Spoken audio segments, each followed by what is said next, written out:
Hello out there. Touch in is at you again. Wow, do we have a guest today? This gentleman's coached at UCLA. This gentleman is an entrepreneur. This gentleman is a basketball mind. You're going to learn things you couldn't even think about. And guess what? You're going to learn things about John Wooden. Now, I'm a master John Wooden person, obviously, because I played for him. But this gentleman can tell you the John Wooden after basketball, too. And so we're going to combine these things together. When you think about college basketball, recruiting, and what's going on today and what went on before, this gentleman is a history in that area. He can line it up for you. And you're talking about understanding the game and touch and all these different things. He's unquestionably one of the great minds in basketball. Now, who am I talking about? Craig Impelman, my first roommate when I came to UCLA and started. That's what I'm talking about. Life. How you doing, Craig? You were my first roommate. Yep, you're mine. So I always remind Andre, I was a student at UCLA. And by the way, I was a horrible basketball player, if you ask any of the UCLA players. But you were a gym rat, though. But you were a rat. You were a gym rat, though. I was a gym rat. So my best friend was Larry Farmer. We're living in the dorm, and I just finally got an apartment. So Larry says, Imp, he goes, we just signed the best guard in the country, Andre McCarter. Of course, I knew Andre McCarter was because there was two guards that came out that year. There was Quinn Buckner and Andre McCarter. And we got Andre McCarter. So I'm basketball junkie, man. He goes, now, Imp, Andre's going to be getting out here from Philly a little before the dorms open, and he's going to need a place to stay. Can he stay with you in your apartment until the dorms open up? I go, man, are you kidding me? I get to host Andre McCarter? Wow. So I was just ecstatic. And so, of course, like any college student, I had no money. But I had a couple dollars I had saved up. And since I had Andre McCarter come to stay with me, I went and purchased a steak. And that's like going out and buying a case of champagne now, man. That's like, whoo. But I got Andre coming. So we get to the apartment, and I'm going to broil the steak for Andre McCarter, my honored guest. He said, no, Imp, that's not the way you do that. We got to boil the steak. So that night, Andre taught me how to boil a steak. It had the greatest boiled steak ever. Amen. And then, of course, I was shocked. Next morning, I'm the college guy. I get up at, whatever, 7 o'clock. I hear this jingling and jangling. And before 5 a.m., man, I walk out. What are you doing, man? It's 5 a.m. Here's Andre, Dre, in his basketball gear. He goes, where you going, man? It's 5 in the morning. Oh, man, I got to go run the cross-country course. This guy's up every day at 5 a.m. running the cross-country course at UCLA. So that's where we started together. Yeah. And so I'm going to move forward because you have so much to give. Let's talk about the great things you're doing for, my former coach and still my coach, friend, and buddy, John Wooden. Because you have a reason beyond and a connection beyond because you're his grandson-in-law. So that the connection, to kind of take the connection to present time and what I'm doing now and why I'm doing it, started out when I was a student at UCLA, and I asked Coach Wooden if I could try out for the varsity. And of course, I wasn't anywhere good enough. But of course, being Coach Wooden, he made time for me and had a meeting in his office and explained that there weren't going to be any tryouts. And I had been cut from the freshman team. I was in the Walton class ahead of you. And I was the last guy cut from the freshman team. That's good. Because my attitude was horrible. But the guy coaching the freshman team was Gary Cunningham. Now, flash forward, you're at UCLA winning national championships. I transferred and went to St. Mary's of San Antonio, little NAIA school, and graduated from there. And then they had an opening. Gene Bartow became the coach at UCLA right after Coach Wooden. And they had an opening for a graduate assistant because there wasn't a former player that wanted to do it that one time. So Larry Farmer got me the job as a graduate assistant with Gene Bartow. And then Gary Cunningham came in and he kept me on. Now, the graduate assistant was the assistant JV coach. Right. But then that next year when Gary started, Coach C, he wanted Coach Farmer's time with the varsity, not with the JV team, because there was no scholarship players on it. So I got to coach the JV team at UCLA, the same team that I was cut from, hired by the same guy Wow. who had cut me, Gary Cunningham. It's all a dream life, man, dream life. Right. So that goes down, and then I roll over, and at that time, starting with the John Wooden connection, at that time, you and I were both working for a guy named Kelly Warner, running around doing basketball camps during the summer. Yes, so John Wooden back then he had written, they called me coach, but he hadn't written any books, but he had written a lot of articles for medalist publications. yes. I had a copy of every single one. We had them all typed out. We read them. It was about life, philosophy, Yes. all of his famous quotes. It's really kind of that famous blue book, but before the blue book, before the blue book. Right. So I'm on a plane, and I go up to, and I'm going to show you the printout later on, but I'm going to go do my first basketball camp, and I'm thinking, well, what am I going to teach? Because I want to teach them something more than basketball, because that's what Coach Wooden did. He taught you more than just basketball. So I came up with a list of quotes. Most important word in dictionary is love. Second most important word is balance. Failure to prepare, preparing to fail. Be quick, but don't hurry. It's amazing how much can be accomplished if no one is concerned with who gets the credit. Anyway, I picked out about 15 Coach Wooden quotes, and that's what I taught to the youngsters at camp out of the gate. So this goes on, and so then Larry Brown comes in to become the head coach at UCLA. I go to Pepperdine with Jim Herrick to work there for 2 years. Larry Farmer becomes the head coach at UCLA. He brings me back to UCLA to be an assistant. I'm getting to the good part. So now I'm there for 3 years. Larry quits, resigns. He wasn't really enjoying himself, simply put. And but in that magical last third year, I met Coach Wooden's granddaughter, Christy, while I was coaching at UCLA. Right. And we started dating, and then we got married. So when I lived 35 years ago, when I left UCLA, I left with John Wooden's granddaughter. So I mean, it's kind of a bad thing to say, and I mean it in great humor. But I always, there's a saying that if you go leave somewhere, make sure you take something with you, right? Right. So hey, you had a big prize.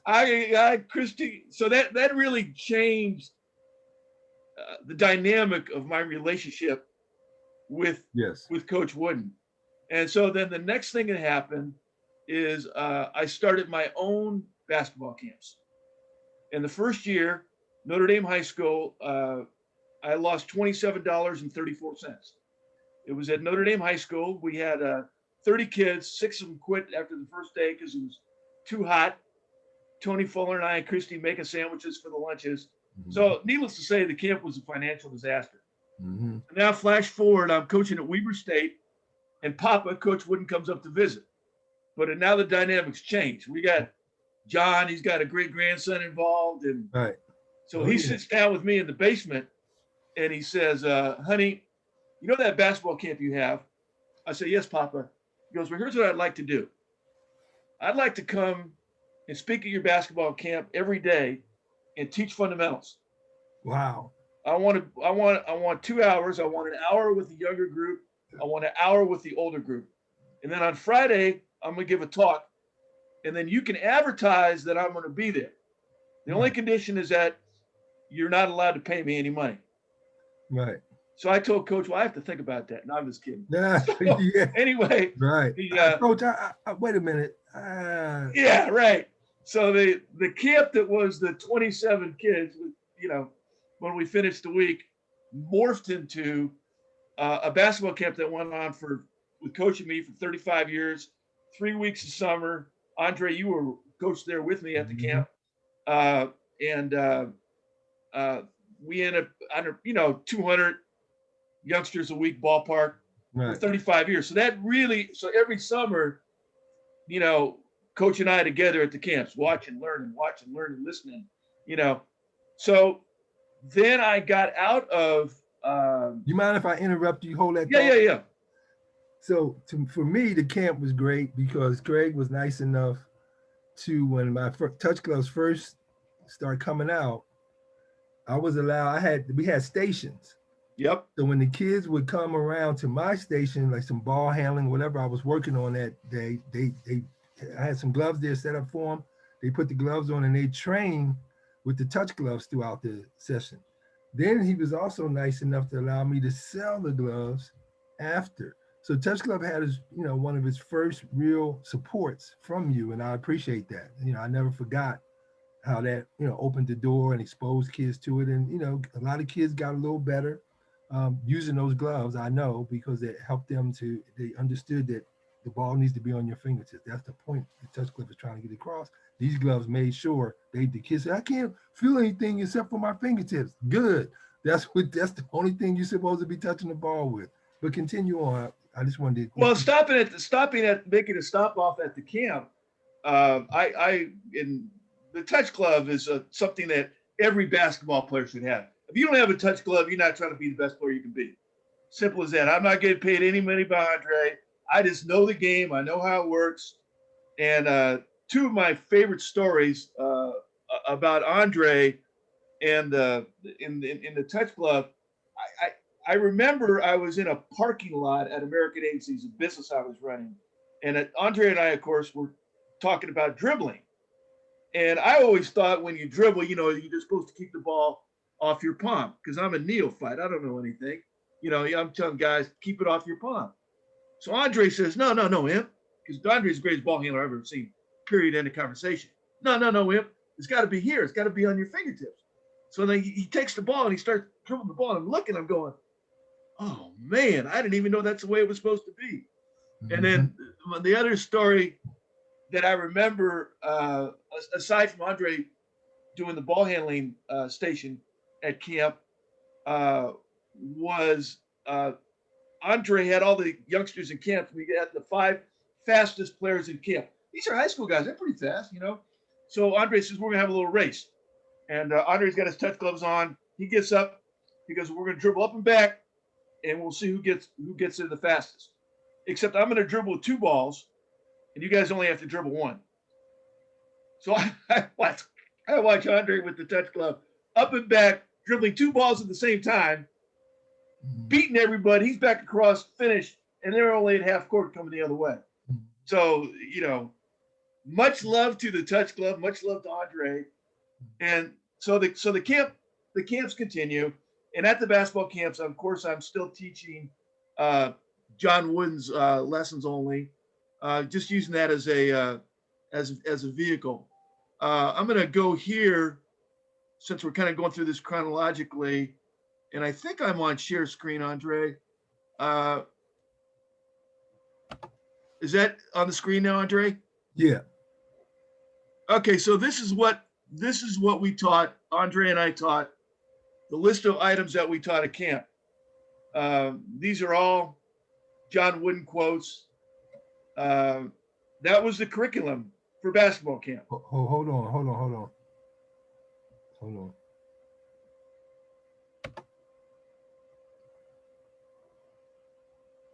Okay, so it says you're sharing the screen. So do you have something up now? Yeah. Okay. Hold on, let me see. Maybe I got something in the way. Wait a minute. Okay, so you should be able to put up, hold on. Whoa, now I got myself goofed up here. It says you are. I'm looking at your screen, which is blank. Okay. It's just a blank white spot. Okay, let's come out of this one. This will stop the other person sharing. Do you want to? So I'm going to say yes. Okay, hold on. Now you're looking at my screen? Yeah, I see your screen now. So you okay, so now I'm going to click on, I'll do share sound. We might need that later. And then I'm going to get back to here. Ideas that we taught, Andre and I taught at camp. And I'm going to click on share. And there you go. Okay. Can you see it now? Yeah, you got it. So we're talking about John Wood and how Andre and I translated what we learned to him to youngsters, because that was the beginning of the journey. So this is the curriculum for basketball camp. I'm not going to read them all, but we were talking this morning about. Well, the key is love. Just the fact, see right there. See, that's where coach was, love. You said, what that got to do with basketball? It's got a lot to do. It's the most important word in the dictionary, according to coach. And there's nothing more powerful than gentleness. A person can make mistakes, but they are not a failure until they blame others. So you talking about a learning lesson just in that one word, bam, love. So you start off with that, people are willing to work with you and do things. And when you talk, another thing coach really pushed on was balance. Because once you off balance, everything is going wrong. You want to stay in balance. You can be falling on a shot and still have balance. That sounds impossible, but it is. That's why guys have fadeaways. They're a little off balance. They're not in their normal standing on 2 feet position, but they're in balance in the air. So you do a fadeaway and you're off balance. Off balance means you can't control what's happening. But when you're in balance, it doesn't matter whether you're in the air, falling back, you can do what you need to do. You're in balance. When you're not, it's a problem. So balance is very important. Self-control. I mean, these things are so important. If that's what we tell, don't whine, don't complain, don't make excuses. But the point is, you need self-control. Self-control is what winners do. Self-control is how you win championships. Self-control is how you work with your teammates. Self-control is how you listen to your coach. Self-control. These are big topics, man. Then team spirit. When you start worrying about who gets the credit and all that stuff and who the news media is coming to talk to and all like that, because when I played with Bill Walton, we could have easily got mad. They always want to talk to Bill, but we didn't care. We come in here for championships. We play together as a team. Whoever gets the people want to talk to, that's who they want to talk to. But team spirit, you see, you can accomplish so much when you have team spirit. So it's an important thing. So these things you were teaching, Craig, is a very important skill. Being unprepared is preparing to fail. Skill means you have to work on, just like Craig said earlier, not promoting my touch gloves or anything else. But the point is that if you know it's something out there that can help you become better at your skill allows you to navigate in the game. That's why Muggsy Bogues can play in basketball. He's only 5'3", playing against 7'6" guys in the NBA. Muggsy Bogues doing it all. And I can go down to Spud Webb and all these guys, Tiny Archibald, because they had skill. They developed themselves. So they didn't use touch gloves because they had natural touch. 95% of the people, there's 5%, let's put it that way, there's 5% of the people in the world that have a God-given touch. They don't need touch gloves. Touch gloves can still help them. They can make them be better than they already are, but they don't need them. That's the people you see in the NBA. That's the best of the best. The Steph Currys, the Kevin Durant's, the Lillards and all these people. They got great touch, but the regular human being, God didn't give everybody that, but you can develop it. That's what makes touch glove an important element, to develop your skill. When you have skill, Steve Nash, he dribbled through the NBA 2 MVPs when LeBron James was in the NBA. LeBron James was in the NBA and Steve Nash was the MVP. What? You heard me. Did you see him dunk anything? Was he the greatest athlete? No, he had skill. He had touch. He threw a pass, the ball got where it was supposed to go with the right touch on it. When he shot a 3, it had touch on it. And so when he shot layups or made moves or whatever and dribbling the ball, he had touch. And so in order to get that, if something comes along and says, hey man, I can help you get that, you need to investigate that. You spend $50 on a bunch of junk, sneakers for $100 or something like that, and you don't want to invest $45 or whatever the touch glove, whatever the price is, somewhere like that, to investigate, it doesn't make any sense. But that's your choice. But the people who are winners, they want to be the best. We got NBA players from Jason Kidd to Greg Foster, Kobe, all kinds of people have used the touch glove. I can go on naming names and names and names. You like, what? Yeah, but they don't want people to know. They didn't want people to know. They wanted to keep the cutting edge. So they didn't promote the touch gloves because they wanted that nobody else that had know about it because there's money involved. And then for coaches, can you bring that up for coaches? Can you bring that up a little bit, Craig, or can I do it? That yeah, for coaches, this is an important part in basketball today. One of the things that hampered basketball, but basketball is the way they want to play it now. So I forgot about how we used to play the game and the strategies and the way we went at the game because it was a different game. So I've accepted, and Touch Glove has helped me accept basketball as it is today. But in our day, the purpose of discipline is to teach. We're trying to teach you things to help you.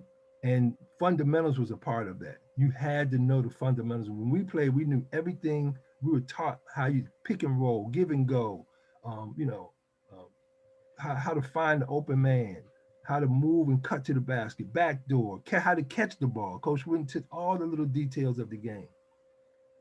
But some people today, because of money, they just let players do whatever they want to do because they got talent. And a lot of those players fail. There's a lot of talented guys going around. They didn't make it to the NBA. And they got talent. They should be in the NBA. If they was trained, they had all these fundamentals, did all these things, they'd be able to do it. But they don't have it. Okay. So until you coaches start taking the reins and saying, hey guys, let me give you a quick example and now I'll move on, let Craig get back. Boxing out. It just drives me nuts, right? I'm watching the game and the announcer says, hey man, they need to box out. They don't teach it. They're not teaching them to box out. When we play for John, don't box out playing for John Wooden. Not just boxing out, he had a different way because he wanted you to just get in between you and the player and quickly get to the ball, but that's still a block out. And then when we're on a free throw shot, you better have your hands up and you better block that guy out. Okay. So it was a part of your natural instinct to box out. Even if they shot a jumper, if my guy shot a jumper, a long shot, I better have my butt on him after he finishes that shot, boxing him out so that he doesn't get his own offensive rebound. Because shooters know when they're gonna brick, so you still go in and get the offense. We know, but in today's game, they was, oh man, how did nobody blocked him out? These guys, it's not instinctive, it's not trained. So the coaches today have a lot to deal with because it's a different generation. Young people are not as beholden to older people and people with wisdom and history and all like that. So it's a tougher game for coaches today. But these principles here, the purpose of discipline is to teach. No bad students, only bad teachers. You haven't taught until they learned. And listen if you want to be heard. So those are key things in life, period. Marriages, anything you want to go into, these principles fit. You got a wife, you want to be heard with all the stuff you want to tell her, but you're not listening to what she trying to tell you about how women think, which is totally different than the way we think. You better be listening. You want to keep a marriage going. Craig could tell you that all these years. You better be listening to them because they got a whole nother world that they're looking at. So these principles, man, failing to prepare is preparing to fail. That's business. You come to a business meeting, you're not prepared. What? They're going to tear you up and eat you up alive. And just activity is not enough in business. You need achievement. You need to get something done. So you made a mistake putting these things up here. You got me going. But anyway, Craig, let me let you go, man. Finish on what you're doing, brother. No, man. I mean, and it's like, so this is kind of the start. And it's funny. It was great listening to you talk about it. And a couple highlights while we're on the subject. So one thing here you can see, the third one, a person can make mistakes, but they're not a failure until they blame others. So that's a John Wooden quote. And how did John Wooden translate that to how he coached practice? Well, he only had 3 rules: be on time, no profanity. And the third one may surprise the listeners out there, but not Andre: never criticize a teammate.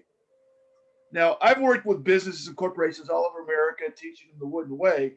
Could you imagine? I just say, could you imagine if you actually had those 3 rules as part of the way you run your business? Right.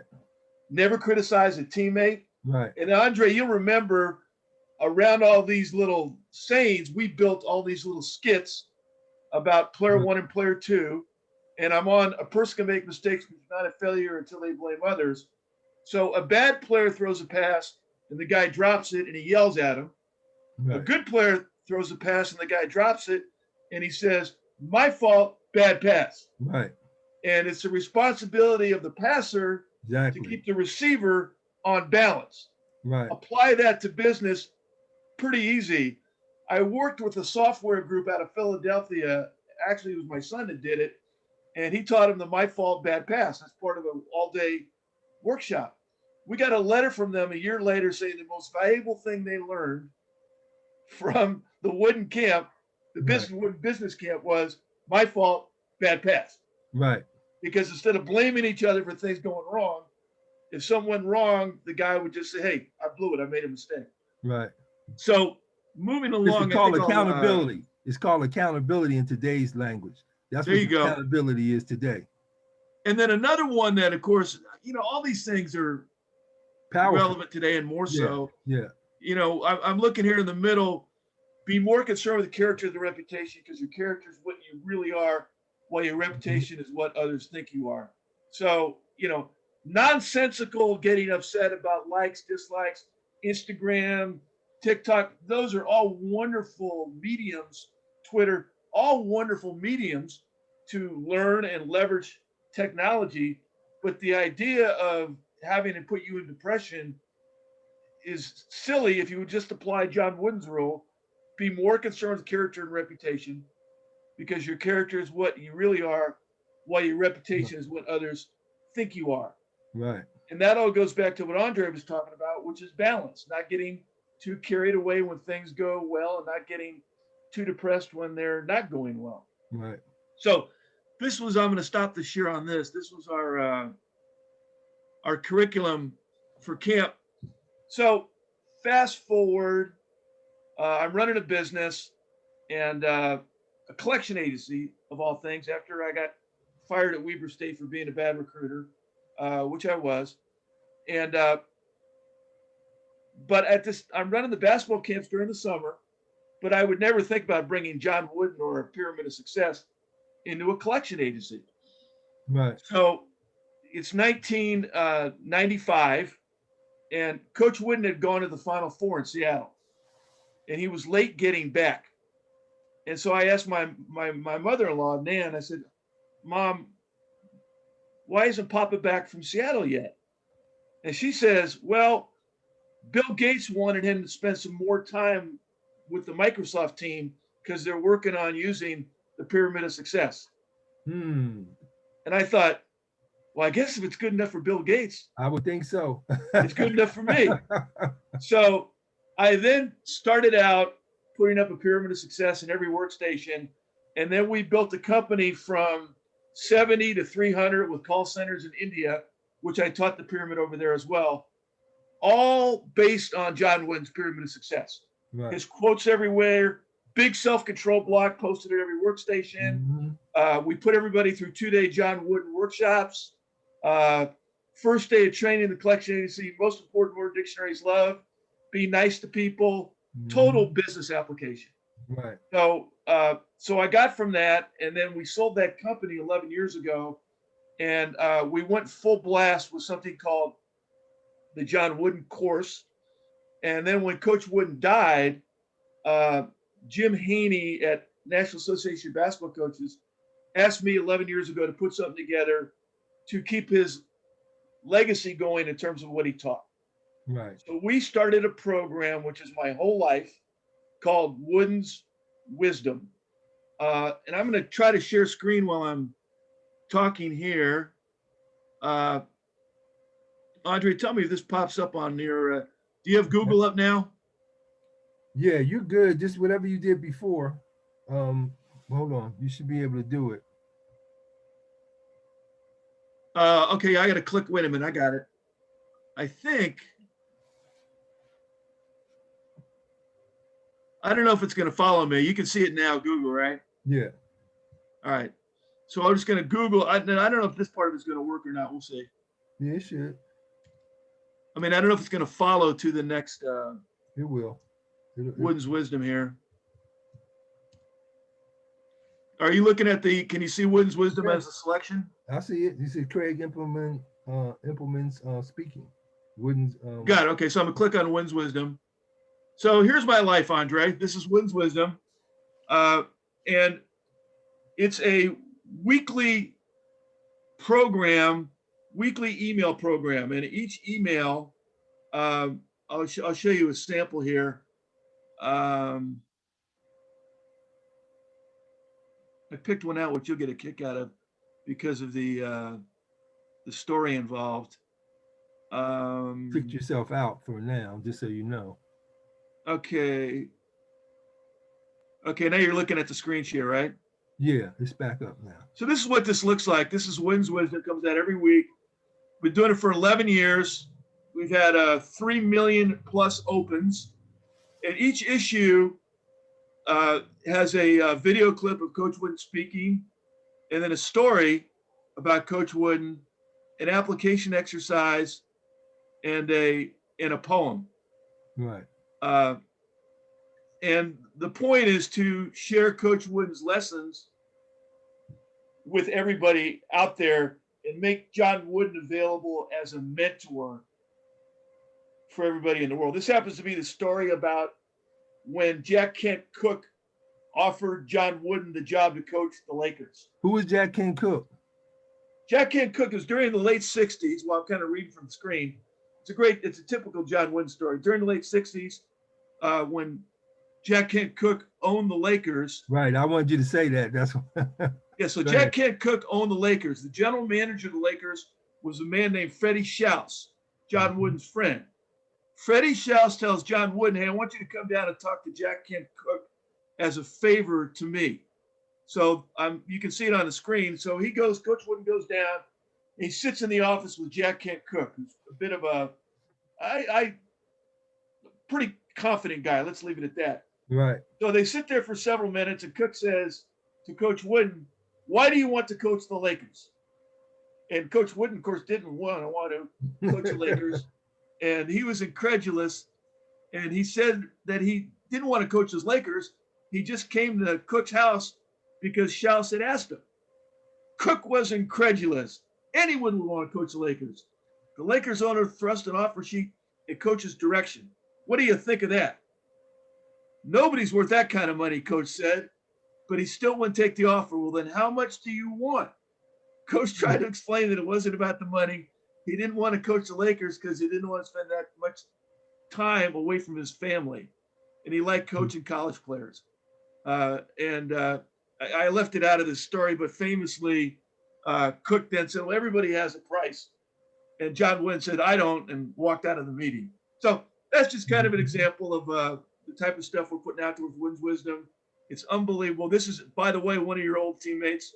Craig, I want to stop you there, and I probably shouldn't give this the time of day, but you got a lot of, I don't know if it's jealous heartedness or envy or jealousy or just hatefulness, but that point right there explains a big thing about Coach Wooden. You know, and some people wrote a couple books after he passed away, and you know, my book that I already have, you know, written but haven't, you know, had it published yet, The Anatomy of a Champion. I was so upset when Coach passed away because I wanted him to be here because he helped me edit it. I mean, he was all into it with me, and he went through all the ups and downs of it and all this stuff with me. I was real sad. But then, just like revelatorily, I realized when these books came out, I said, now I see why I didn't get that done, because I was supposed to be here when Coach wasn't here to defend his honor, that Andre was going to come and bludgeon these people with the garbage that they try to put up there, you know, about whether it's Sam Gilbert or these other things that made, you know, the Coach wasn't a man of his word. These people wrote in their books. And you know the people, I don't even want to get into name calling, but, you know, we know who wrote definitive work on John Wooden and tried to paint him as somebody that was not who he says he was. But this story right here, people, you know, everybody knows the power of money. You can say whatever you want to say. You know, money is the number one power with people. You know, I don't care what you say. So don't even try to deny that. And John Wooden sitting up here in his day wasn't rich. They were only paying him pennies to coach at UCLA. Okay, he wasn't even getting what he was worth. And I got a whole part in another book I'm writing to talk about that. But he turned down a man that was a multimillionaire, had plenty of money, and knew that this was the greatest coach around in basketball of any kind, sitting right here with him and in Los Angeles, didn't have to move to work for the Lakers. And John Wooden sat up there, and the man, didn't make one offer, said, no, okay, here's an offer. Coach Wooden, look, man, nobody should be making that kind of money. That right there tells you about the character of the man right there. Most people don't go down that road. They went, man, shoot, yeah, I could take that amount right there now. But no, Coach Wooden wasn't playing a negotiation game. He meant what he said. But the man came back. Jack King Cook said, no, man, no. It's some more money for the day's language. More money, more money, more money. Here's more money. And you're going to sit up there and say, nah, man. Then he said, you know what? Just like the Mafia Dons, everybody's got a price in The Godfather. You got a price, what is it? How much money you want, I'll pay it for you because of who you are. And John Wooden sat up there and told him, no, man, money don't own me. Ooh-wee. Come on, man. This is a man of his word. That man would go to his grave over his word. John Wooden would die over his word. And you're gonna sit up there and try to say that the championships and things, God knew if I'm gonna give somebody 10 championships, okay, I'm gonna let a human being, win 10 championships in 12 years. The years that they don't win, history was made in 1966. I'm giving away some of my book stuff. 1966, they don't win. And his history is made. The first black 5 starters in the NCAA championship game, the first time ever happened. So history happened when John Wooden didn't win. And then in 1974, it was set up that way for me in the 1975 team to win John Wooden's last championship. Well, Andre, I don't want to blow your horn for you, but you're leaving out the fact that in the 75 national championship game, Andre McCarter played all 40 minutes and had 14 assists, which to this day is the most assists recorded by a player in a national championship game ever. Well, still standing. Yeah, no, it's not even, and the people need to know, man. I don't like to, get into it, but when they gave us, like, sometime I would play at UCLA, man, and I know I threw 100 passes, and look at the assist thing. I got 4 assists. I'm like, what the heck? I mean, they didn't give you an assist unless you literally spoon fed the player the ball and he just shot it right then. I mean, they didn't give you no dribble after the pass. Yeah, nothing. And so if you get a pass and you dribble it, you might not get the assist. Yeah, who knows how many assists I had in that game? And in today's game, how many assists would I average? If they would just count the ones where I'm hitting these guys in perfect positions and hitting them with balls that nobody like Brady and them guys hitting the guy with a pass with the defender's right there on the guy. The passes I'm throwing, the defender is right there, but they can't stop that pass because I'm putting it only where one person can get it. But anyway, point being. So the other part of Wooden's wisdom, and I'm going to move over to the library, is interesting. You'll get a kick out of this, Andre.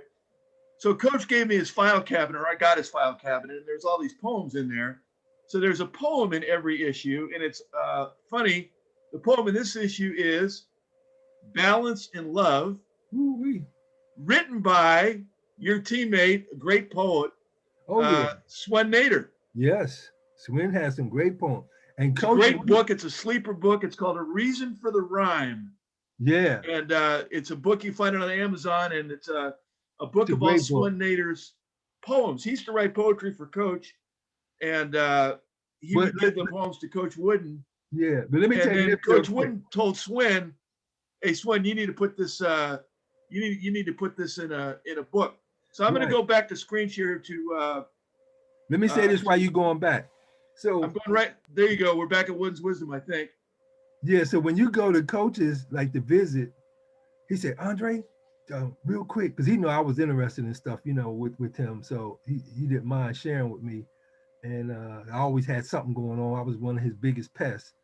So he would say, hold on. And he started digging. He pulled out the drawer, that cabinet that you talk about, and he Yep. started pulling through the file. He said, I got to show you what Swin wrote. I got to show you what Swin wrote. So I used to tease Swin. I said, man, I can't even go visit Coach without having to hear your doggone poems. But Coach would, he loved those poems and they were great. They're great poems. Swin has a knack for capturing a lot of what he learned from Coach Wooden in poetry. But go ahead, Craig. So this is Wooden's Wisdom. The really great thing we've just put together in the last couple of years. I've written 481 issues. That's one a week for the last 11 years. Wow. That's what I do. The first 313 are about John Wooden, and then the rest I started working on other coaches. So I'm going to hit here the other coaches that we've written about. You can see them here, guys Morgan Wooden, Bill Russell. Wow, those are the big boys. Blah, blah, blah. Oh, John man, McClendon, who everybody should know. Yeah. Eddie Robinson, Valerie Condos Field. A lot of guys you don't know, people should know. Jack Clark, unbelievable. NC2A rugby, 28 national championships. Anson Dorrance, NC2A soccer, 22 national championships. Right. Dan Gable wrestling, 15 national championships. So anyway, what do we do with all this? I'm going to go to the Leadership Library and log in. And I made up a special password for today that I would remember, which is 1975C, 1975 champion, Andre McCarter. 1975C. And now we're going to go into the library. And here you go. So what we have here, Andre, is we have all 481 issues. And there's a couple things. You can see that the curriculum starts out issue 1, 2, 3. The first 8 are what John Wooden learned from his father. And then the next 25 or 30, whatever, are all based on the pyramid of success. And then you can see if we go to 39, the coach is a teacher. This is John Wooden's teaching leadership model taken from practical modern basketball. And then we go into all these different quotes of John Wooden. He gave me 235 different quotes that he liked, that he wrote or liked. I wrote an issue about every one of them.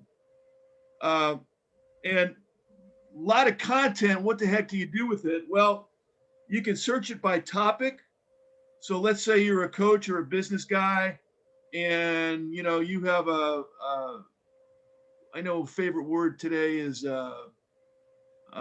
mental toughness. They like that. So you click on mental toughness, and here's 45 issues on mental toughness. Right. That you can go to. And the cool thing about it is, what did Pat Summitt have to say about mental toughness? What did Connie Mack have to say about mental toughness? That. Casey Stengel, Woody Hayes. What did Bear Bryant have to say about mental toughness? Ooh. Tony LaRusso, mental toughness. Joe Torre, mental toughness. Pete Newell, mental toughness. What did Nick Saban have to say about mental toughness? Wow. So, and all you do is then you click on the view, and now you've got that issue. Obviously, you can read it, you can cut and paste it. And at the bottom, you can send this issue, email a friend. You can email that issue to yourself or to anybody else that you want to. Wow, that's great. On a topic. It's unbelievable. And great body of work. Every issue is great. Man. If you like quotes, you can pull down all quotes and you can pick out a quote that you like. Let's see. Right. Well, I think Andre earlier today was talking about don't whine, don't complain, don't make excuses. Oh, really? Okay, well, that one didn't pull down. I must have it. I made a mistake. My fault. Bad pass. It's not indexed. Big things are accomplishing. There you go. Here's an issue about big things are accomplished only through perfection of minor details. So again, you can view that issue, you can read it, you can forward it, do whatever you want. And then it's also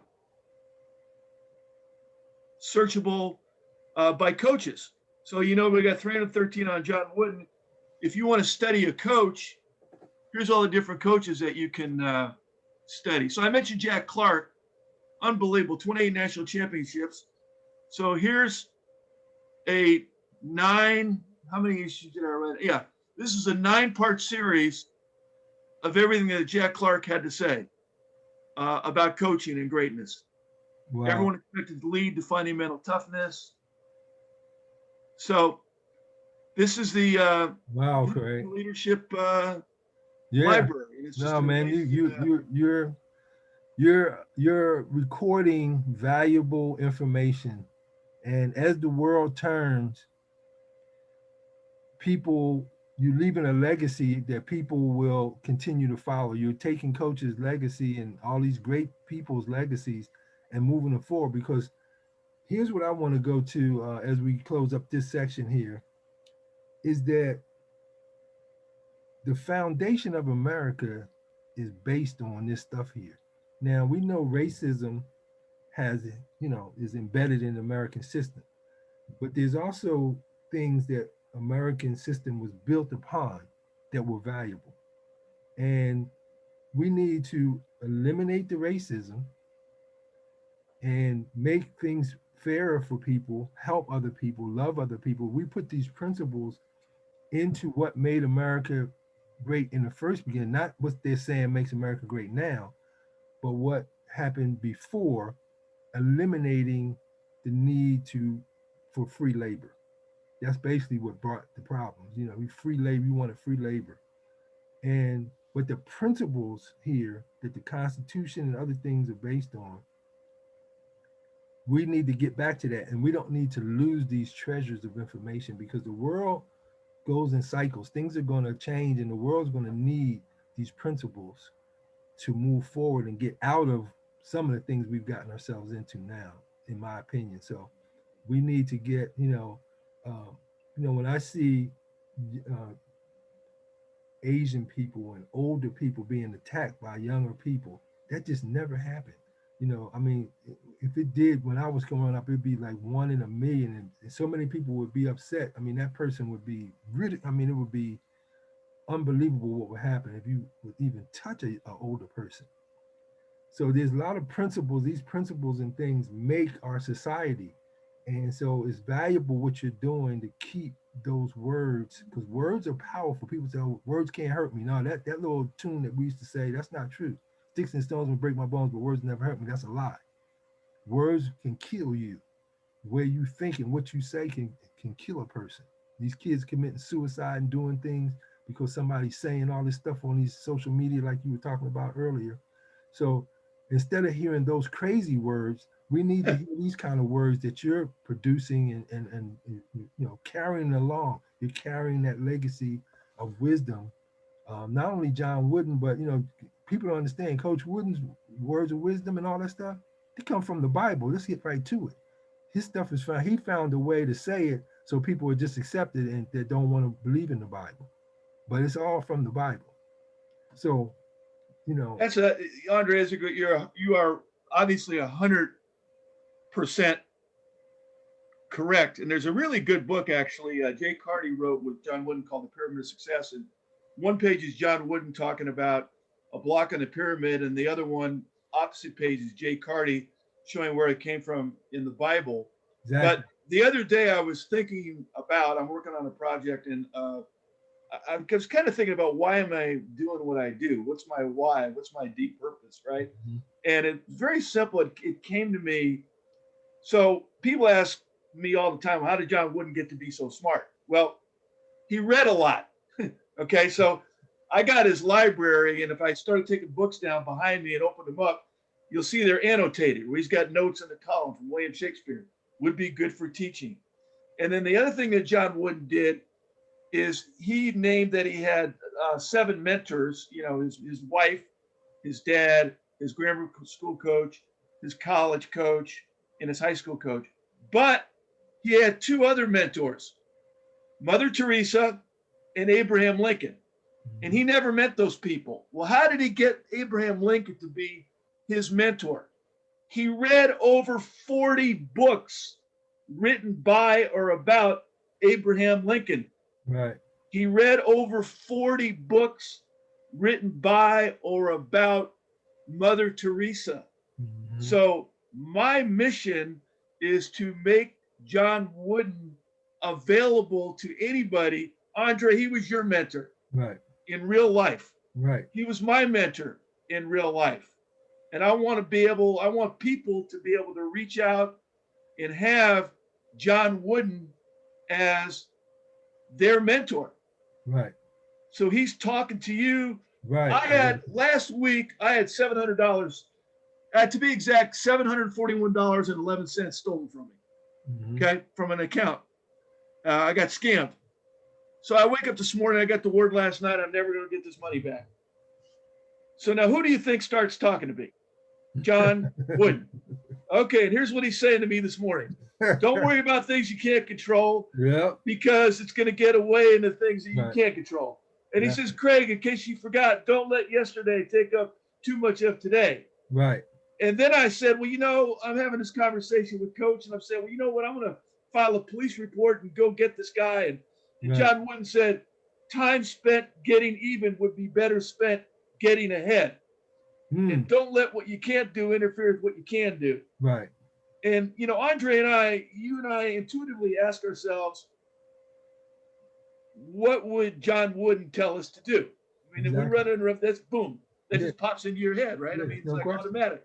Well, other people, they don't even, my sons get this stuff because they've been raised on it. Right. So that, they starts talking to them about social media. They're like, hey, be more concerned with character and reputation.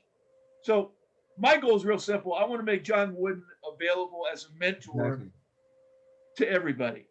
Right. And he wasn't sitting at home at night watching the Kardashians do Hollywood on TV. Yeah. He was reading a book. Right.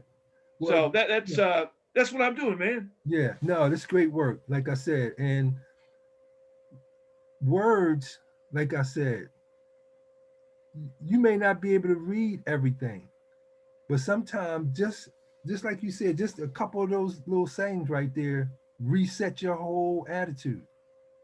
And your attitude determines your altitude. You can't, if you over here all down and disgusted and wanting revenge and this and that, your attitude's way down here. But when you hear the words that bring you up and inspire you to look at it the proper way, because everything that happens is not what happened, it's the way you look at it. That's the value and the wisdom of it all, and when you shift that over, the things that I like writing about, Coach, is showing you the in-depth why he won, and different things of that nature is where I try to come from what I'm trying to bring to people. Because I had the, blessing of being there at the end and also studying what he had done before and the players and also studying the players and talking to them about what they went through to compile what I see to my unique perspective, to also give them another side of John Wooden that only, really I can give because it's my perspective. And so Andre, I want to cut you off because I want you to comment on some stuff. Okay. It's right along what you're talking about right now, because see, I only know John Wooden as a friendly old guy, starting at about 7 in his 70s.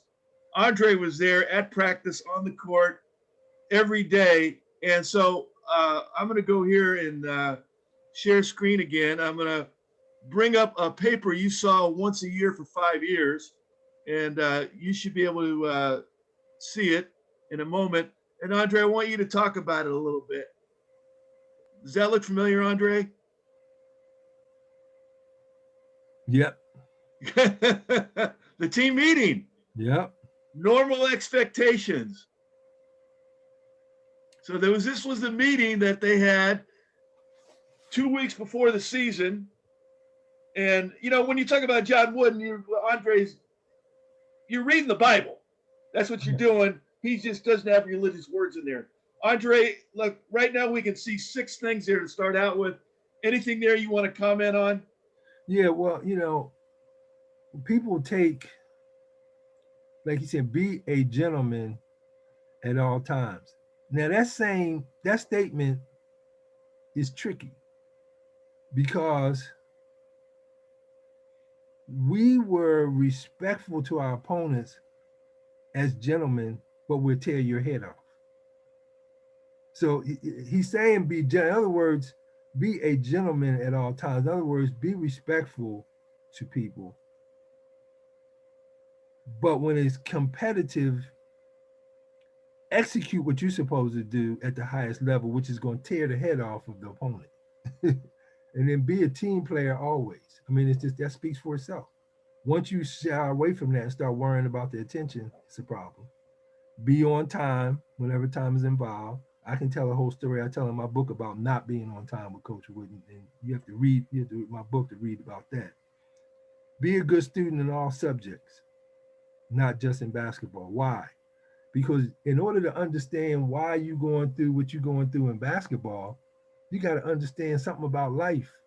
Because that's the way he was teaching you. He wasn't teaching you just on strictly just the basketball on a particular drill or whatever he was doing. There was some life lessons in what the way and how he's teaching it for you to execute it at its highest level. And then be enthusiastic, industrious. Enthusiastic means, you're coming wanting to get better. You're coming wanting to learn. You're coming wanting to be the best you can be. Industrious means you're looking. That's why I was talking about the touch glove. You're looking for something to give you the advantage, to get you where the best place you can. Don't settle. Be industrious. Try to find a way to get better. Break that ceiling. You've been shooting, you know, 31% from the 3-point line for 3 years now. You haven't broken that ceiling. What could break the ceiling? Well, let me try these touch gloves over here. They say they make your touch history, your feeling and shooting and dribbling touch better. That's the kind of things we're talking about. Be dependable. In other words, your teammates know that when they get beat baseline, somebody on my team gonna be there, man. So, and not only is the person to cut that person off going to be there defensively, that whole section of the court's going to be filled up with people on one move. So dependable is not just dependable in the life portion, in the basketball portion, dependability is key. So you got all these different things that are just, earn the right to be proud and confident. Some people want to be proud and confident. You haven't earned anything. You just want people to, gloat over you, and that's all you after. You on, TikTok, this, that, da, da, da. You want people to just go, but you haven't earned the right for all that. Popularity don't create that. You got to earn that right. When you do what you're supposed to be doing, people are automatic. You don't have to say nothing. They're gonna come and say, "Man, you doing it up, brother. You on." Work constantly to improve without becoming You satisfied. skipped over 8, which you already talked about. Oh yeah, keep emotions under control. Without losing fight. Well, let me tell you something. Aggressiveness. Now, it ain't even the players only. It's the parents. They fighting in the stands. What are you talking about? Forget the players. This will keep emotions under control without losing fight or aggressiveness. In other words, cheer for your kid, but don't get into knuckle sandwiches with people over the fact that your kid either is not getting the playing time, you don't like what the referees call them, the kid's losing, your team's losing the game, and you getting out there and fighting the other people. The referees, the coaches, it's a brawl going on at high school, kiddie league games, little league. I'm moving down now here, Andre, to this is the, there was 10 expectations. Here's your 10 nevers that Coach Wooden gave you. Right.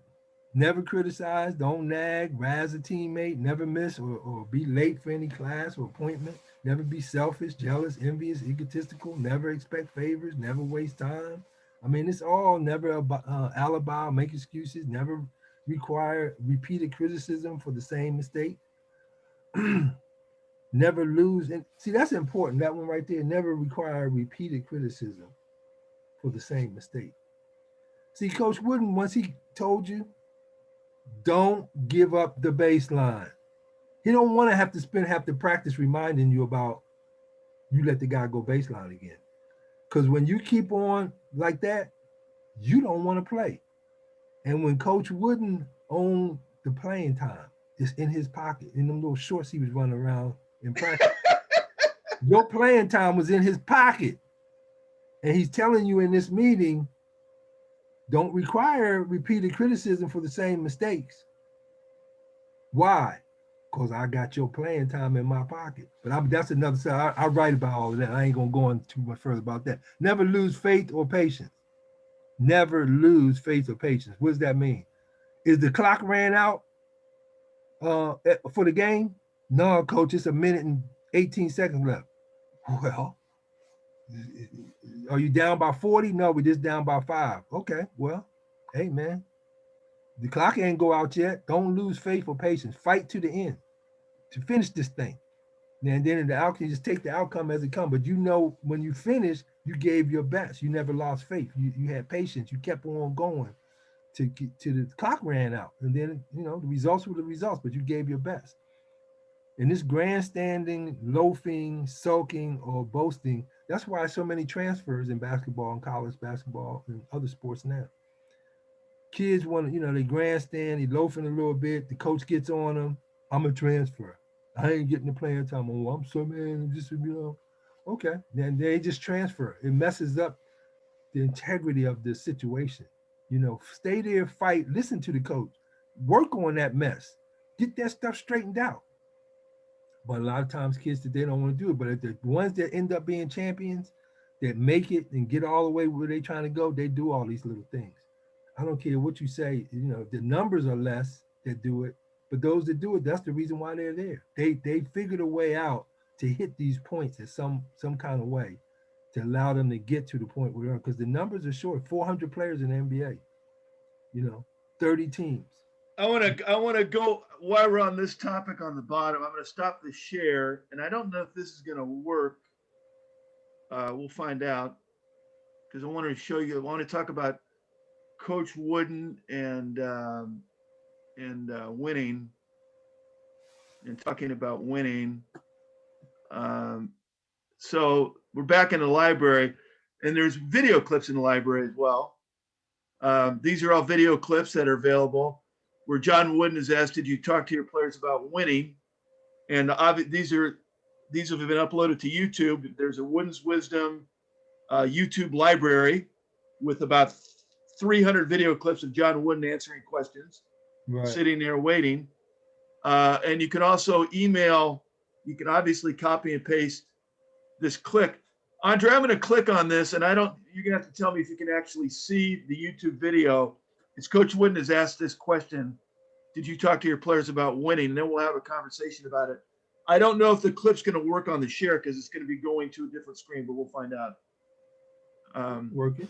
So how did that actually impact Can you see that? The way you communicated to your players about winning and about the competition? Did you talk about winning a lot? I don't think you can find any players that tell me they ever heard me mention winning. I wanted winning to be the byproduct of the preparation, and failure to prepare is preparing to fail. And I wanted them to always have that satisfaction within themselves, that peace of mind within themselves, to know that they'd made the effort to execute near their own particular level of competency, not trying to be better than someone else, but trying to be the best that you could be. One of my players, who was a very interesting person, some of you I'm sure have heard of, Bill Walton. He once said that we had to send a manager, when we're dressing for a game, we had to send a manager up to get a program to find out who we're playing, because I never mentioned the opposition, which is a little different. I wanted the emphasis placed on the improvement of ourselves and trying to cover the other things as much as possible. So, Andre, were you able to watch that video clip? Yes, he came. Oh, cool. So, Yeah. So my favorite story, before I jump it back to you, mhm. you know, people don't believe. Yeah, there's a Well, point where you're too. Oh yeah, I think your video is still running. let me get this thing. Yeah, go back to it. Yeah, I have to get it. But I stopped playing, bro, because I mean, I'm gonna. I got close- smashed escape by and close just that. this short, stocky Islander dude, bro. He was apparently 13. Yeah. Reduce it down, reduce the screen down. And then you can So like, yeah. So like, it was one of those ones, right? So reduce the screen down, then you can get to the. Here we go. I got that. See, reduce the screen down. Okay. I'm just gonna close this out so we're off the. Yeah. We're Yeah. gone from that. Okay. I stopped the screen share. It's fine.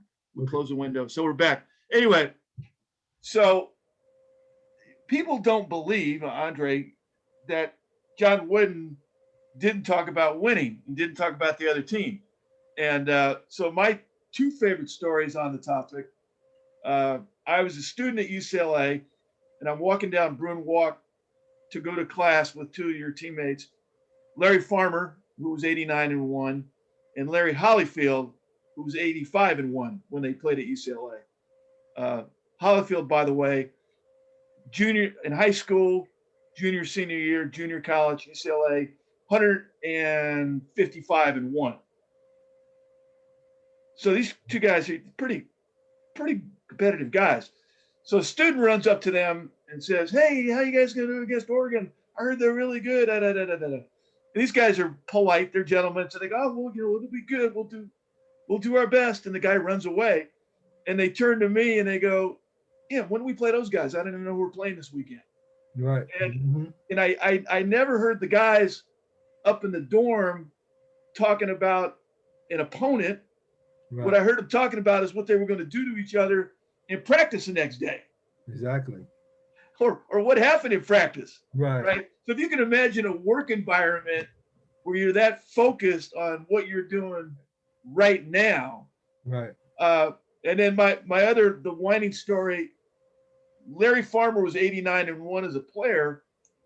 And somebody didn't know that he was giving a speech and somebody asked him, "Well, what did John Wooden say to you guys after a game when you lost?"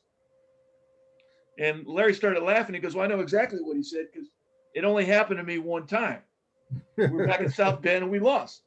Right. And coach walked in the locker room and he said, "They whipped us, no whining, only good things about the other team.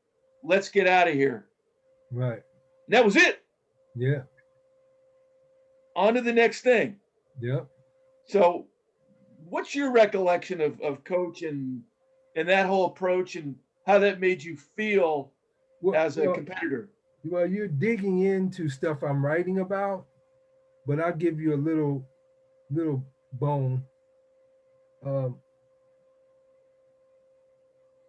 I like the fact that you only stay on what we're doing. When a fighter, I'll give you guys this nugget out of what I'm writing. When a fighter is trained properly for all styles, and they have the skill to back it up, they're going to be hard to beat. Most people lose because they lose against a style or a will, one of the two. You face the style that the other team is playing and doing offensively or defensively, whatever it is, they pressing you, whatever it is, and you don't have an answer and you lose. Or you face a team that's will not be broken. We're going to beat this team no matter what. And you don't match that. You might be better than them in skill. If you don't match it, you can be beaten. And so that's what I think Coach Wooden knew and learned as from his coaches and mentors. And that's how he prepared you for that. That's what I'm gonna say on that topic. He prepared you for that you didn't get knocked out too often. And when you did, everybody knows it's how you get up after the knockout that determines your ultimate dissension, into whatever you want to do. it's interesting you bring it up about style, because one of the guys that I wrote about, arguably, well, certainly one of the greatest wrestlers of all time.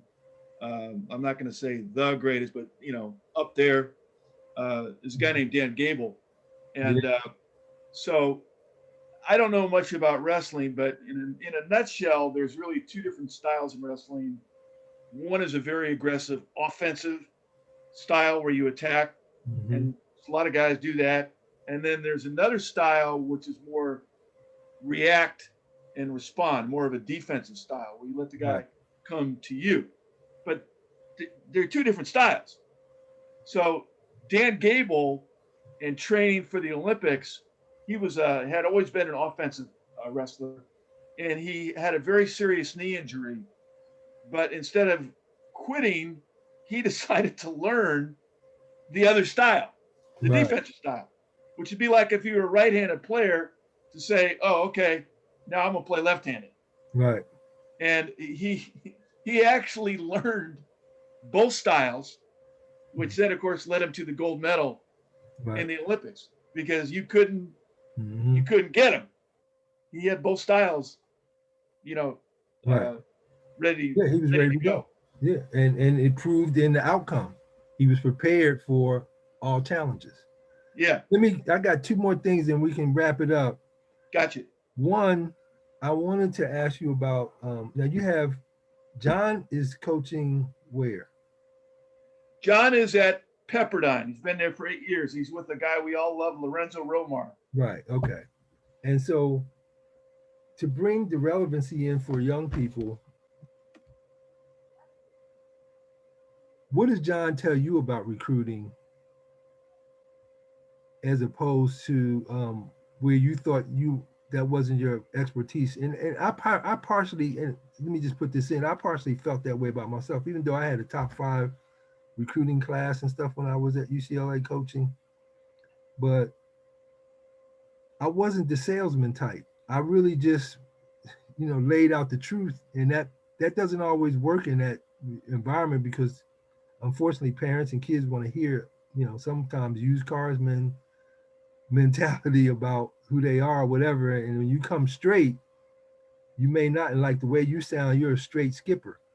So a lot of kids you might not have gotten because you just give them a straight skippy. You ain't trying to, milk them and work them, and and that's part of the recruiting process. How does John feel in that position and capacity to go out and recruit these players today? Well, I'm gonna get to John. I'm gonna get to John, but I'll say this. In studying you saw all the different coaches that I studied and whatnot, right? And you know how Coach Wooden recruited. When you came on your recruiting trip, he didn't even talk to you about basketball. The subject never even came up. So if you talk to all John Wooden players, they say when they went to a recruiting trip, I sat in Coach Wooden's office and he talked to me about my family, and he never even mentioned basketball. Of course, he had the famous speech that if you come to UCLA, the first year is going to be very difficult. School's going to be tough. Competition is going to be tough, and you might be very unhappy your first year. But if you go somewhere else, it might be the same as well. So you might as well come here and be with me and be unhappy for a year. Right. That's kind of a funny thing that he used to say. But Coach Wooden certainly challenged players. He never promised anybody playing time ever. He never told them. Craig, I don't want you to go down coaches, but I want to talk about you. I'm there. I'm getting there. I'm going there. All right. I want you to talk about hang with me. So let's go. I'll give you one other example, but it's the truth about all the great recruiters that have long-term winning. They did it the way that you did it. Gino Auriemma, Connecticut, never promises you playing time. Never tells you you're going to play a minute. Might be the only guy that does it. Diana Taurasi's coming out of high school. She's being promised she's going to start everywhere. She's being recruited. She calls Auriemma and says, "Coach, you've never mentioned playing time. How much am I going to get to play as a freshman?" And Auriemma says, "Well, if you suck, you're not going to get to play at all. If you're really good, you might get to play a little bit." So the really great, the guys that win year in and year out don't promise playing time. They don't make any promises because the guys you want in your program. I sat up in the dorm, and I'm gonna go back to Wooden, and John does the same thing. You know, the guys would laugh up in the dorm. This wasn't your crew, but Farmer, Holly, Tommy Curtis, they would laugh about the other schools that would tell them, go anywhere, but don't go to UCLA because you're never going to play there. Right. But you can't tell Andre Ricardo or Larry Farmer something they're not going to do. Right. So when that guy told him, don't go to UCLA, you'll never play there, that made him want to go to UCLA. Right. Those are the people you want in your business. Right. When you're recruiting people to come into your business, don't make promises to them. Tell them it's going to be tough. Right. Don't know if it's going to work out, but let's see, because then they're not going to be disappointed later on. So John takes exactly, because all he knows is what he learned from me and Coach Wooden. Right. He takes exactly that same approach. He also never badmouths another school or says anything negative about them. Exactly. He also, when he is done and doesn't get a player, calls the player or texts him and congratulates him on choosing the other school and tells him, hey, I hope you're going to have a great career there. And I remember I picked up James Worthy from the airport when he visited UCLA. We were recruiting James Worthy, and I was driving him to the beach, and Worthy said to me, he goes, Coach Impelman, he goes, I want you to know that I don't want any money and I don't have any interest in any deals. I just want a scholarship. And I said, well, that's good because that's all we're doing. And he goes, okay, I just want to be clear about that up front. Right. And then James Worthy wrote us a letter in January telling us he had chose to go to North Carolina. Exactly. A gentleman. Mike Sanders, who you know, UCLA, we recruited him on the recommendation of Walt Hazard, played in the NBA for 11 years. Yep. At that time, you weren't allowed to try players out. It's different now. You couldn't have guys play when they got to the campus. We had a player named David Greenwood on our team, College Player of the Year, 6'9". So I'm up in the dorm unpacking. Sanders is unpacking his suitcase at the Holiday Inn, and he's got basketball gear in there. And I said, Sanders, what do you do with this basketball gear? And Mike says, well, Coach Hip, y'all going to try me out, aren't you? And I said, well, no. He said, well, they've done it everywhere else I've been. We're in Louisiana. I said, well, no, Mike, you know, you can't work out here while you're here. Right. Sanders says, well, Coach, I was kind of hoping to get a piece of old green, meaning David Greenwood. That's the people that you want. So whatever else I shouldn't say it is, but whatever else people are doing in recruiting, whether it's promising things, giving away money, promising them whatever they're promising, those people are not going to win 10 national championships in a row. They're not going to win 2. You know, in the history of men's basketball, there's only been 4 coaches that have won 3 in a row. I'm talking about NAIA Division I, Division II, Division III. John McClendon won 3. Another African-American coach who didn't get any credit, who was the coach of Elmore Smith, won 3. And there was a Division III coach in Minnesota that won 3. And then there's John Wooden that won 7. Right. And it's because he had people that loved the challenge that wanted to be there. So that is the way that John Impelman recruits. Right. That's the way he goes about it. And, you know, that's who.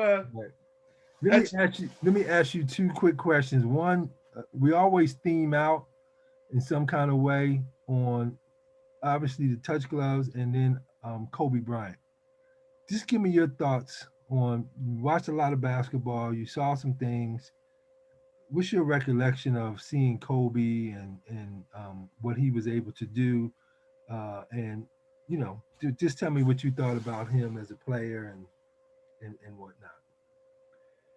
I didn't know Kobe. I never met Kobe.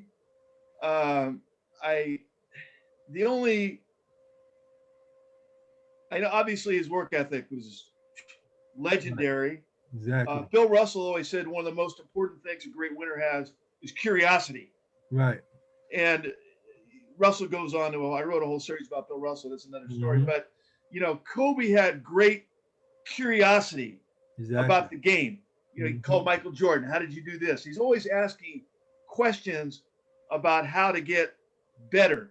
Now, the only directly Kobe related story I can tell you is I was sitting at a game with Omar Wilkes. Okay. Omar Wilkes is Jamal Wilkes' son. He's an agent with Jeff Austin. Jeff Austin is Steph Curry's agent. Right. And Curry was just coming off winning the MVP. And he said that Luke Walton told him that the only guy he'd ever seen, because he's telling me how they'd be on a tour during the summer and they might get into town at 9 o'clock at night. And Curry wants to go to a gym because he's got to get his 300 shots in at 9 o'clock at night. Right. Right. And he said that Walton said the only guy he ever saw with a work ethic like Steph Curry was Kobe Bryant. Kobe Bryant. Yeah. Period. So, I mean, it's just about preparation, hard work, right, and using every resource. And this is where I think Touch Club fits in well, it does very because real Kobe way. actually used Using every resource that you can get your hands on if you're curious and you want to get better. And Right. Andre, there's probably 5%, maybe that's probably too generous of a number, of kids or coaches that understand that you're supposed to dribble from here up. They all think it's here, and none of them can dribble the ball like you or like Kobe or like Kyrie Irving. So get a stinking touch glove, and then what about the work ethic, right? That goes along with that. Henry Bibby, another teammate of yours, right? So Henry Bibby, he played in the NBA. He's about 6 feet tall, couldn't even grab the rim. Well, I know he couldn't dunk. And he played in the NBA for about 11 years. And so Henry and I were working a basketball camp up in Feather River, California. You've been there. Mm-hmm. And we're out in the sticks. Yep. So we have dinner. Now, Henry's staying at a hotel downtown Boise or downtown Reading, wherever we were. And I'm staying at the dorm with the kids, of course, because, Henry wants a hotel. But we'll leave that alone. But we get done with dinner. I said, well, Henry, I'm going to give you a ride back to the hotel. No, man, I'm going to run. I said, Henry, it's 5 miles. Right. Said, no, man, I'm going to run. He's playing for the Sixers at the time. Right. 3rd year. So I go, okay, I'm thinking he's crazy. Well, Henry, I'll pick you up in the morning. No, I'll be at camp. So I go to open the gym door at the camp at 6 a.m. in case somebody wants to get in shots. I hear a ball bouncing. This guy, Henry Bibby, walks up to me soaking wet. I go, what are you doing, man? Mm-hmm. He goes, Imp, I got to make 200 shots before 6 a.m. every day. Come Right. on, we're going to run 5 miles now. So he takes me out to the track and we run 5 miles. Because he had to do that before 7. Right. And I said, what are you doing? He goes, Imp, I'm in my 3rd year in the NBA. Every year they draft a guy in the 1st round to take my spot.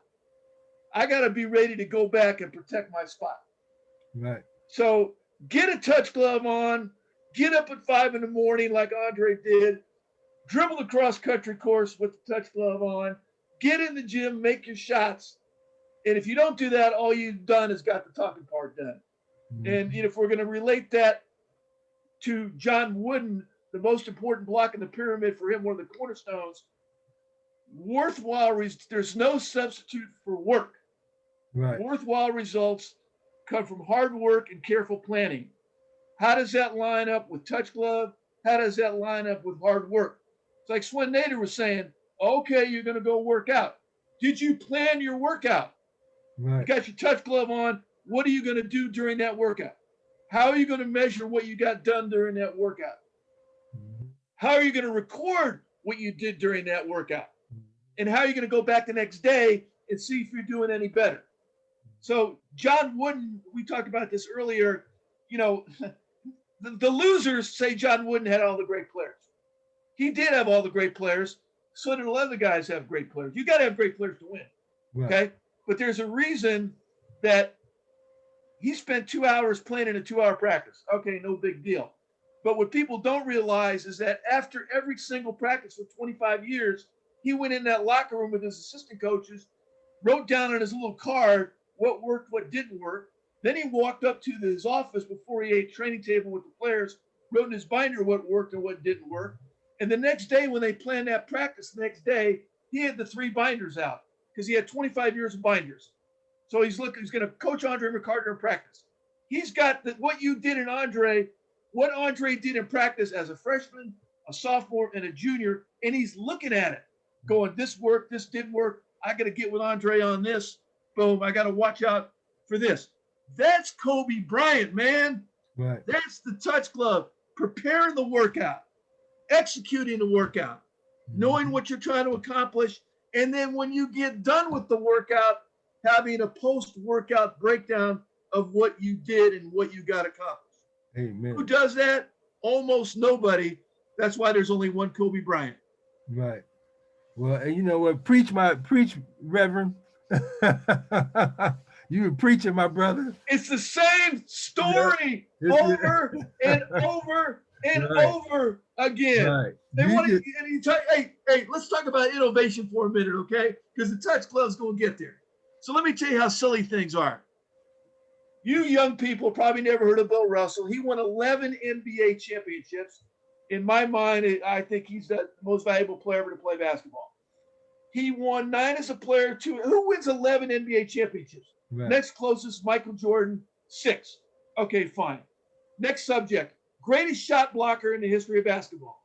Okay, I got it. He could run and jump and all that. Well, how did all that happen? It started when he was a young boy in Oakland, California, not very rich, and his mother would send him to the library. And at the library, he would look at paintings by famous painters. Some Andre McCarter stuff, man. Mm-hmm. And then he would get home, and from memory, he would try to draw the paintings he saw in the library. Mm-hmm. Now he's a junior in high school. He's not a very good player. And he goes on a tour with a guy who's a really good player. And he starts shadowing everything that he does on offense and figures out how he can mirror it on defense to block his shot, just like he did with the paintings. Right. But just like you, Andre, innovation wasn't there yet. He's a sophomore at the University of San Francisco. The coach is Phil Woolpert. At that time, it was thought to be improper to leave the ground on defense. Right. Young people, you can't imagine that. So Right. Bill Russell's out there blocking shots. His college coach won't play him Right. because he leaves his feet on defense. Right. Russell, you don't know what you're doing. Stay on the ground. Russell, stay on the ground. Well, as a junior, he's got no choice. He's got to play Bill Russell because he didn't have anybody else to play center. Right. So then Russell starts blocking shots, improperly playing defense, leaving the now not just like they don't have a touch glove yet, they don't get one. He Right. starts blocking shots, and USF goes 60-0 and wins 2 national championships in a row, wins the Olympics, and then he goes on to 11. So if you just think about the innovation and what he had to go through to get to that point, Right. it's what you're going through with the touch glove, Andre. It's the visualization that you're talking about, Right. Russell in the painting. So this stuff doesn't happen by accident, Right. okay? It's not like somebody just woke up and they were Bill Russell. Right. It No. started at the library looking at the paintings. Yeah. Amen, brother. Man, you preached the sermon at the end here, my man. So look, I appreciate you, Craig. I love you, Great. Andre. I love you too, my brother. And what a great body of work you've put together. Keep going. You're doing great. Those who want to learn, like you said, they'll come over there and research and do what they got to do. Pay a little money, get yourself locked into it, and have information that you need that can help your kids, yourself, your family, other family members, your business, you know, anything, your ideas and entrepreneurial things you're trying to do. All that information is locked into what. Andre, here's the combination, man. You know you got to be right mentally if you're going to be right physically. Right. You talked about that. So I pull up Wooden Wisdom on my phone, which you can do real easy. That the library, you pull it up on your phone, you click on Right. this, I put a number in. I might read 10 issues a day. My head is always right. So here's what you do, young people. Go get yourself a pair of doggone touch gloves and get them on. Start getting up at 5 and then start reading some John Wooden. Get your head right, get your touch right, because you're going to need both. Amen. No shortcuts. And if you spend too Amen. much time trying to learn the tricks of the trade, you might not learn the trade. Quoting your Woo-wee. favorite coach. Man, that's a word. And we're going to close on that word. What a bunch of great information, just touching in so many areas. You're a great guy. We love you, Craig. And we're going to shut out on In Touch but we're in touch, brother. We're touching it for you every kind of way you can look at it. And for you fans out there, Andre's not stopping with Touch Glove. He's going. Oh no. And I'm not stopping with trying to make John one your mentor. Because we both gonna keep coming. Oh, we're coming. Oh, We've been coming. Check us out on TikTok, Twitter, Instagram, aka the Dribbler on TikTok. I got all kind of videos up there for you to check us out, see what I'm teaching there. Craig's got stuff. It's all lined up for you in this video. Do what you got to do. Get your work done. Grind it out and get your work done. We're signing out. Thank you, Craig. Thank you, Have a good Andre. day. Say hello to your family. I'll back at you. I appreciate you, my man. Okay, man. See Bye. you. Bye.